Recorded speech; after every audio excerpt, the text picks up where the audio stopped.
What's up, guys? OP Rip here, back with another video, so let's get right into it. Last night, July 13th, Ford unveiled the all-new 2021 Ford Bronco and Bronco Sport, and I have to say it was quite impressive. It seemed to go out and do everything it wanted to do and excel at it. They released two models, like I said, the Bronco and the Bronco Sport. So before we get into it, let's cover who the Bronco is competing against. Of course, you have the lower-end Land Rovers and Range Rovers, the Toyota Tacoma, and the all-new Hummer when it debuts. And of course, obviously, Jeep. With the Bronco going after the Wrangler, and the Bronco Sport will be going after the Renegade and Compass. And the Bronco Sport being based on a car frame versus the actual Bronco being similar to a truck. But both are pretty similar. From here on out, we'll be talking exclusively about the Bronco, but it's to be noted that there isn't much deviation between the Sport and the Bronco. But to prevent confusion, everything we will cover will only be the Bronco. So let's see how it stacks up to the coveted and loved Jeep Wrangler. The Jeep Wrangler starts around that $28,800 mark, while the Ford Bronco is going to go just under, starting at $28,500. Nothing to go either direction for, as prices are pretty much identical. This pricing is for the two-door entry-level models, as they will both top out well over $50,000, with the Bronco going well into the 60s with options from the factory, but more on that later. On to engines. The highest engine available on the Jeep is a 260 horsepower, 440 foot-pounds of torque, twin turbocharged diesel V6 to Ford's 310 horsepower, 400 foot-pounds of torque power boost. So it's a pretty healthy 50 more horsepower to the Bronco, while it does seem to lack about 40 foot-pounds of torque. So we'll have to see how that goes out in real-world testing. That being said, the EcoBoost on the Ford isn't a $4,000 option like it is on the Jeep for the diesel V6. So we'll have to see how pricing schemes come out for engine variabilities. And it is reported and confirmed that the Bronco will have a hybrid powertrain similar to the one that we find in the new F-150 that's coming out later this year. The Bronco's interior is actually really nice. It seems like they took the same 8 and 12 inch screens out of the new F-150. And these screens have Sync 4, meaning hands-free Apple and Android CarPlay, and has a great interior look with what seems to be premium materials all around. And it is to be noted that it also doesn't have the bar in the top like the Jeep Wrangler does. So when you remove the top, it's exclusively like a giant open top. Moving forward, the Ford Bronco has a 360 camera system with a bird's eye and front view is available, and Ford's Co-Pilot 360 driver suite of driver aids offer blind spot monitoring and automatic emergency braking. Both these things are pretty much industry standard at this point, but that being said, Jeep also charges $500 for remote start.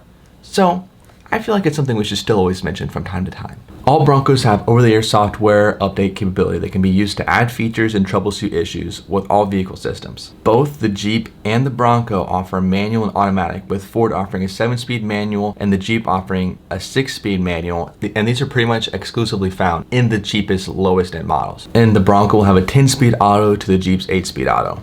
The Ford's interior has a few more innovations than the Jeep too. For example, the Bronco has a slot built into its dashboard that allows smartphones and GoPros to be mounted there, which is also close to a charge port as well. It has frameless doors that Ford claims are easy to remove, and that Ford also says the 4-door models will have space onboard to store all 4 doors. And since the exterior mirrors are mounted on the base of the windshield, they're still usable when the doors are taking off. Continuing, the more fine details such as speaker count and layout aren't really known right now, as we're a little bit too early on in the Bronco's production and release phase to find out the fine details. So maybe later on, if this video does well enough, or if there's accumulated interest later on in the Bronco, I'll make a second video. Moving on to the Jeep, it has a really nice but outdated interior, as the refresh that they just had really didn't do much other than add some options that should have been added a while ago. And also, like I said earlier, if you want remote start on a Jeep, that's apparently a $500 option. It is a nice vehicle, admittedly, and I think that's pretty undeniable. There's a reason why the Jeep has a cultist fan base, and why it's exclusively used by almost everyone. It's not exclusive to a man's vehicle or a woman's vehicle. A man or woman can drive a Jeep Wrangler. It's one of the most universally accepted vehicles. And that's for a reason. They're fun, sporty vehicles. You can take the doors off. But I think that this Bronco being introduced back into this category is also pretty good, because as we know, competition breeds the best product for the consumer. But I think we'll see a much better Jeep in the next 2 years or so as they try to respond to the Bronco, as the Bronco won't start to be delivered until mid next year.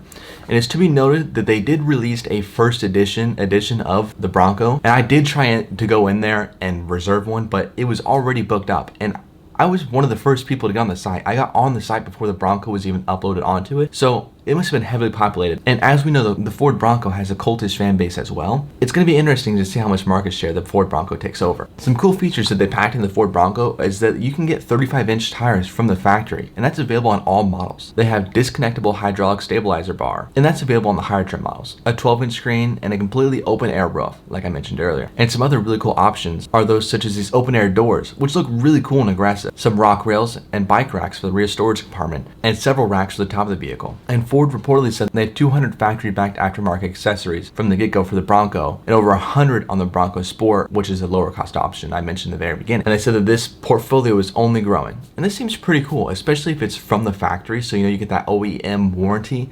It's not something that the dealer added and then you go back to get it serviced and the dealer's like, oh, we didn't do that. And it's like, okay. So odd quirks by the Bronco is that it has named its traction control system selection gauge to the GO, standing for goes over any type of terrain. Some other things such as the attachable bar I mentioned previously is odd, and I don't really know how many people actually use that, as most people either go to the suction cup mount or for Apple CarPlay. So it seems odd they'd add this, but hey, more features and it's free, so I'm not complaining. And also you can optionally put a table in the back, which seems cool, but I don't know how many people are actually gonna go for this. And oddly, Ford has not put very much branding on it. So it seems as though the Ford is allowing the Bronco to kind of be its own thing, similar to what they're trying to transform the Mustang into. But when you think of the Bronco, it's almost so removed from Ford that you just kind of think of the Bronco as the Bronco. Another cool but odd feature is Trail Map, where you can record and share trails and trail footage for you and others to watch, which is cool, but I'm not sure how many people actually use this feature.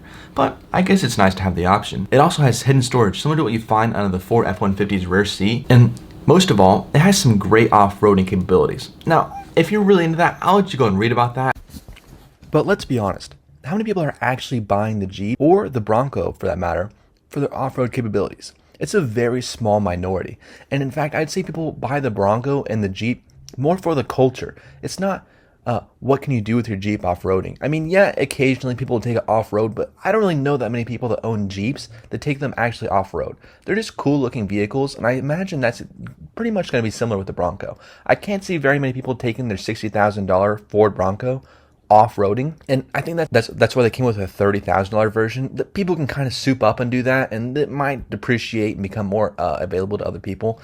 But largely, I'm going to go on a limb here and say most people aren't buying the Bronco to go off-roading with it. And I think, we kind of see that with the Jeep already.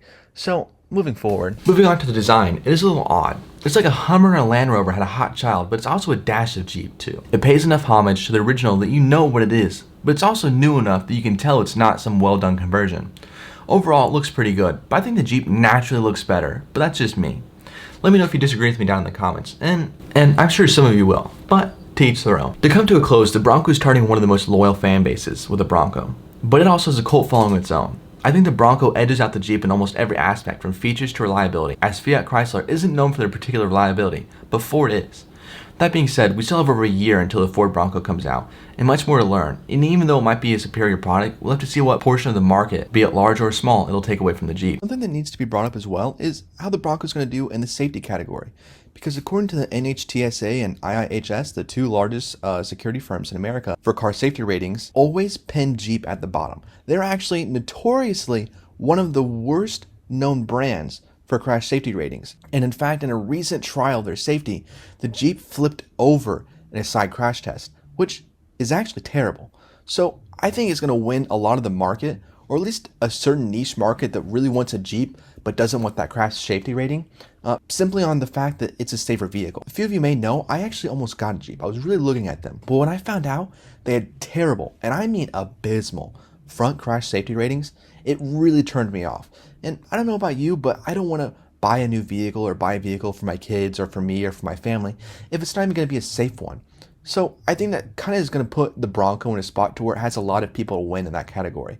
And I also think it's another spot that if Jeep just simply improves on their safety, they can win a lot more people and get a lot more sales. Maybe that's just me. Maybe it doesn't really matter. And maybe the Bronco doesn't need to be safer or even as safe to win a lot of people. But that's just my opinion. Also, we'll see in the Ford F-150 whether this hybrid powertrain will even be a good powertrain or reliable. So I guess we can kind of base the Bronco's reliability over the new Ford F-150 as they're trying to pack a lot of features into it. But it's also odd that they would add a self-driving option to the Ford F-150 and then leave it out of the Bronco, which doesn't make much sense. Like I mentioned earlier, it might be a design tweak to prevent them from putting cameras in certain spots, or maybe they just thought the target audience wouldn't want to pay extra for something like that. I don't know. But that's been it for this one. Meet me down in the comments, let me know what you think, if you agree with me, disagree with me. And if you liked the video, drop a like, and if you'd like to see more, make sure to subscribe. Peace.